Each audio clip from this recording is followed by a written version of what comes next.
जो कायदे में रहेगा वो फायदे में रहेगा। नियम कायदे एक ही पर लागू नहीं होना चाहिए, लेकिन मेरे धर्म स्थल पे मैं गंदगी कचरा हड्डी कतई नहीं डालने दूंगा। और जिस प्रकार की कोई हड्डी डालने वाला को तो हड्डी तोड़ना भी जानता हूँ। जयपुर शहर के हामेल सीट से बाल मुकुंद आचार्य विधायक, जो कि अभी भी चर्चाओं में बने हुए हैं। विधायक जी, आपके विधानसभा क्षेत्र में कभी हिंदुत्व की रैली निकलती है, कभी शाकाहारी बनने की निकलती है, सभी खतरा आपके विधानसभा क्षेत्र में है क्या? नहीं, ये खतरा नहीं है, इसको खतरा नहीं माने आप। ये तो हमारा संदेश है और सनातन में, भारत में प्राचीन परंपरा रही है, जियो और जीने दो। तो जीवों में भगवान का स्वरूप मानते हैं हम लोग। जीव भले वो चींटी हो, सनातनी का आप स्वभाव देखो, सुबह प्रातःकाल उठता है, आटा चीनी मिलाता है और चींटियों को डालता है। ये चिंता रहती है, चलता है तो वो ध्यान रखता है कोई जीव जंतु मेरे पाँव में ना आ जाए। इसी प्रकार से फिर सूर्य भगवान की भी आराधना करता है, सूर्य के भी ताप को कम करने के लिए जल उसको अर्पित करता है। इस प्रकार से भोजन बनता है तो पहले रोटी गौ माता की निकालता है, गौ माता को पहले देता है।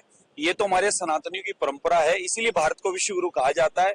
और हाँ, हम सब मिलकर और ये संदेश सबको पहुंचाना चाहिए पूरी दुनिया में, जियो और जीने दो, यानी जीवों पर दया करो, जीवों की हत्या मत होने दो, मांसाहार को त्याग करो और नशे के किसी भी उपयोग का प्रयोग बिल्कुल बंद करो।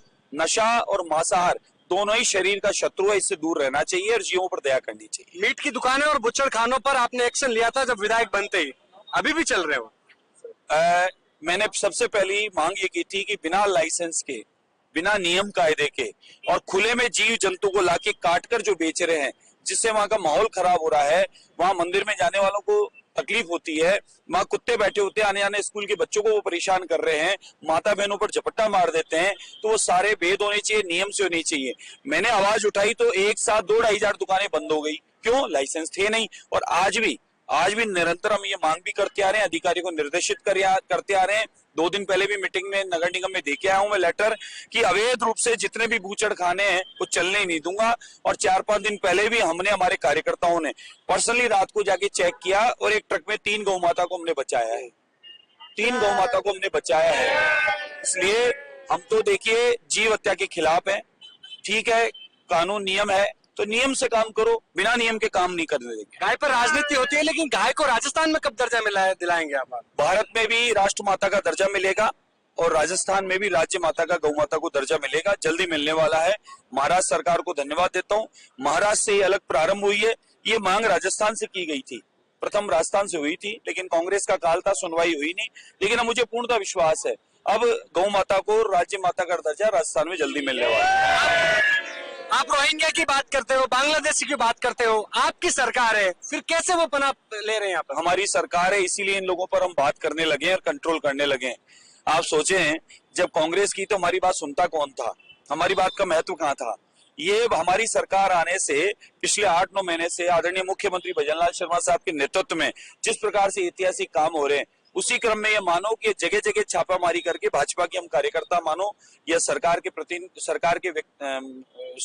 मेंबर मानो, हम सब मिलकर चारों तरफ से बांग्लादेशी रोहिंग्या को नियंत्रण करने का काम कर रहे हैं और अब इनको पकड़ पकड़ के वापस बंगाल की खाड़ी रवाना करेंगे। आपके इलाके में, आपके विधानसभा क्षेत्र में खूब है, फिर आप माने? बिल्कुल है, हम जल्दी आप सबके सामने पूरा डाटा एक पीसी के द्वारा लाएंगे और किस प्रकार से हमने जहाँ छापे मारे हैं, हम उसको तथ्य को आपके सामने लाके देंगे कि हमने जहाँ छापा मारा वहां से कितनी नकली आईडी पर गई थी और कितने लोगों को पकड़ी है। अब हमारे पास डाटा इकट्ठा हो रहा है, 1-2 दिन में आपको जल्दी सामने ला देंगे। डोटासरा जी कह रहे हैं कि ये तो सिर्फ सूखी राजनीति है।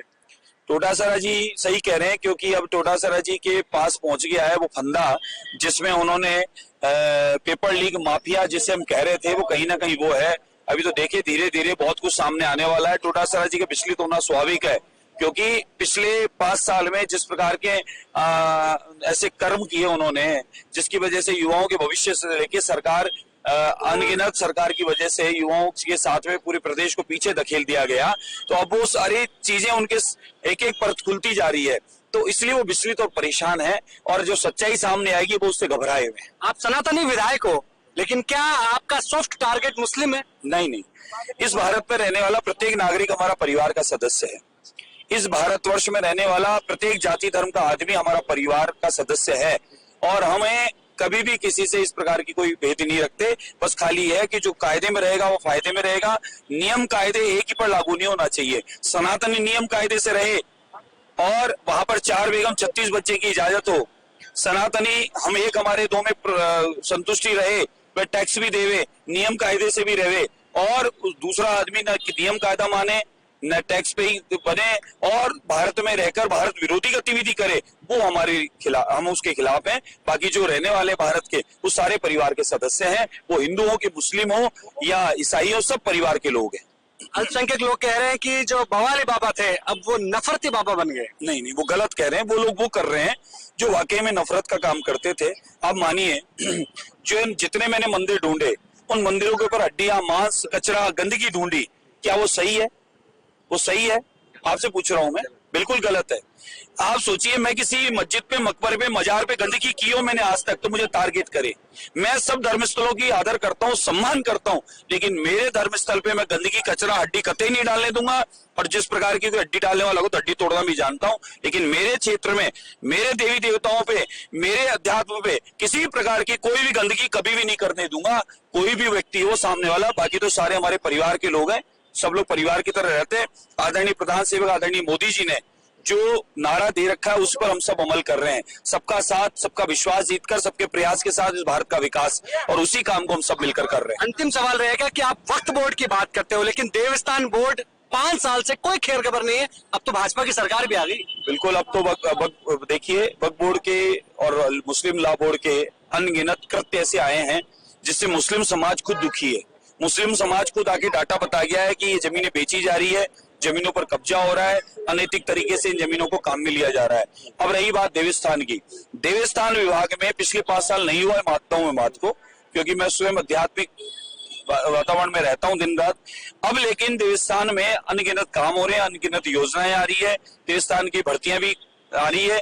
उसके माध्यम से जितने हमारे देवस्थान है उनका जीर्णोद्धार भी होगा, वहाँ पूजा सेवा की व्यवस्था बढ़िया होगी, वहाँ भोग इत्यादि की प्रसादी की व्यवस्था अच्छी होगी, और ज्यादा से ज्यादा भक्त दर्शन करने आवे उसकी भी व्यवस्था की जाएगी। बहुत बहुत शुक्रिया। फायर ब्रांड नेता भाजपा के विधायक बाल मुकुंद आचार्य, जो कि लगातार सुर्खियों में रहते हैं, और अब उन्होंने कहा कि यदि मंदिरों में, देवालयों में किसी तरह की कोई हड्डी या मांस में मिला तो उसकी हड्डियां तोड़ दी जाएगी।